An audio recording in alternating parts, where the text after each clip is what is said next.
se está procediendo a aplicar lo que es amonio cuaternario, que es una fórmula química que combate el coronavirus. El objetivo es el de contrarrestar lo más que se pueda.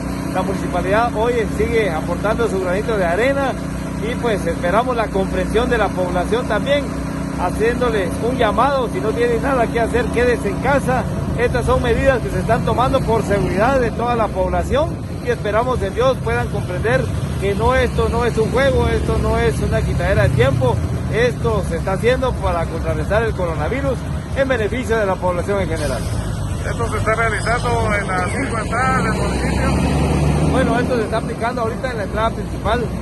Ya están las otras bombas también que van a iniciar sus labores en las entradas principales al municipio de San Miguel Quiché. Desde las 5 de la mañana, personal está en cada una de las entradas para verificar la procedencia de las personas.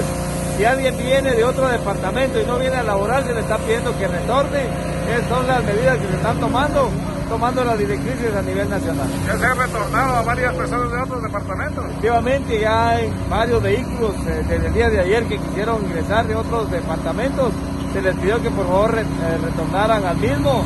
Venían unos de Totonicapán, quisieron entrar por esta ruta. Venían unos de Tecpán, otros de Chimaltenango, y pues no se permitió el ingreso de los mismos.